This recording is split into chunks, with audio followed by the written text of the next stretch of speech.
একটা ছেলে একটা গুলি খেয়েছে, গুলি খাওয়ার পর তার বন্ধু যখন তাকে টেনে নিয়ে যাচ্ছে তখন আবার তাকে গুলি করছে, পয়েন্ট ব্ল্যাঙ্ক গুলি করে, আবার তাদেরকে হত্যা করা হলো। তাদের পরিবার পরিজনকে কিছুকে নিয়ে এসে তাদের সামনে আপনার সেই কুম্ভীরাস্ত্র বর্ষণ করে তাদেরকে আবার টাকা দেওয়া হলো, কিছু টাকা দিয়ে। এভাবে কি আপনার সেই পরিবারের কোনো সমস্যার সমাধান করে? আপনার গুলি করে মেরেছেন, আপনার পুলিশ গুলি করে মেরেছে, সেই একটা পুলিশের এখন পর্যন্ত আপনি ব্যবস্থা করার জন্য ব্যবস্থা নিলেন না। আপনার সাইদ রংপুর উল্টো আপনার তথ্যমন্ত্রী তার সম্পর্কে ইন্টারভিউ দিতে গিয়ে অত্যন্ত অশালীন অশ্রাব্য কথাবার্তা বলেছে, যা কোনো মতেই মেনে নেওয়া যায় না। তাকে এই কথা বলার চেষ্টা করা হয়েছে he was drug addict or something like that, আপনার একটা ইনটক্সিকেটেড ছিল। এটা একটা চরম একটা মস্করানো একটা শরীরের সঙ্গে এর চেয়ে বড় মস্করা তামাশা এবং একটা আর হতে পারে না। আমার ভাষা নেই এটা সম্পর্কে বর্ণনা করার জন্য। It's an instant. এরা শহীদ, এরা আমাদের ছেলে, এরা আমাদের সন্তান।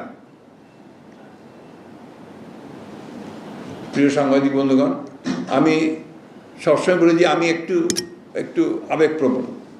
আমার বয়স অনেক বেশি হয়েছে, যার ফলে আমি অনেক সময় আবেগকে আমরা কন্ট্রোল করতে পারি না। কিন্তু আমরা এই ঘটনা আমাদের জন্মের পর থেকে এই ধরনের এত ভয়াবহ নৃশংস মর্মান্তিক ঘটনা আমরা দেখিনি আগে। কোনো বাদ বিচার নেই। একজন পুলিশ অফিসারের ছেলে নিহত হয়েছে, তার বাবা মা দুজনে এসে যখন আপনার ঢাকা মর্গে খোঁজ করতে গিয়ে আহতদের মধ্যে পায়নি, তখন সাংবাদিকটাকে বলেছেন যে আপনি মর্গে যান। মর্গে গিয়ে খোঁজ করে দেখা যায় তার ছেলের নিথর দেহ পড়ে আছে, অসংখ্য গুলি। তো সেই পুলিশ অফিসার সে টেলিফোন করে তার সিনিয়রকে বলছে যে স্যার, একটা মানুষকে মারতে কয়টা বুলেট লাগে? এই দৃশ্য আমাদেরকে দেখতে হচ্ছে, এই কথা আমাদেরকে শুনতে হচ্ছে। তারপর আমরা বলবো এটা একটা রাষ্ট্র, তারপর আমরা বলবো এটার জন্য আমরা যুদ্ধ করেছিলাম 1971 সালে। তারপর আমরা বলবো যে এটাকে আমরা একটা গণতান্ত্রিক দেশ হিসেবে প্রতিষ্ঠা করতে চাই। তারপরও তাদের এই সমস্ত কথা আমাদেরকে শুনতে হবে, নাটক শুনতে হবে।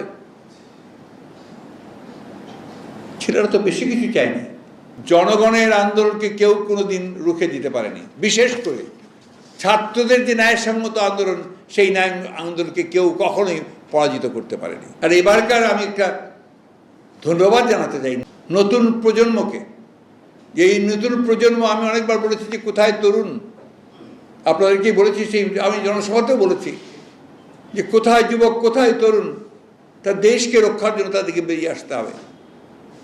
আমার আজকে হ্যাটস অফ টু দেম, আমার স্যালুট আমি জানাই তাদেরকে, যে তারা আজকে তাদের অধিকার রক্ষার জন্য তারা বেরিয়ে এসেছে এবং সেই অধিকার রক্ষার জন্য তারা রাস্তায় নেমেছে, প্রাণ দিয়েছে, জীবন দিয়েছে। এই প্রাণ দেওয়া, জীবন দেওয়া কখনো ব্যর্থ হতে পারে না। আবারও বলতে হয় যে বীরের এর যে রক্তস্রোত, মায়ের অশ্রুধারা, এটা কখনো হারিয়ে যায় না, কখনো হারিয়ে যায় না। যে সরকার একটার পর একটা ইস্যু তৈরি করে, সেই ইস্যুকে ডাইভার্সনের দিকে নিয়ে যায়, এখন আবার এটাকে তারা ওই একই আরেকটি তাদের একটা প্রজেক্ট। আমরা ভাই বহুদলীয় গণতন্ত্রে বিশ্বাস করি। আমাদের ঘোষিত কর্মসূচি, আদর্শ সূচি হচ্ছে আমাদের বহুদলীয় গণতন্ত্র।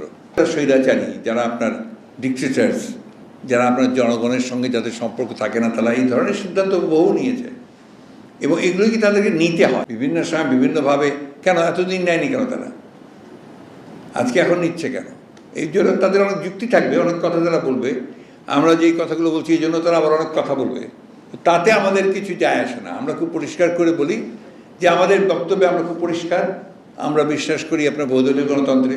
আমরা বিশ্বাস করি যে যারা যারা এখানে রাজনীতি করে তাদের অধিকার আছে রাজনীতি করার। এখন জনগণের দায়িত্ব হচ্ছে সেটা যে কার রাজনীতি সে গ্রহণ করবে, কার রাজনীতি সে গ্রহণ করবে না।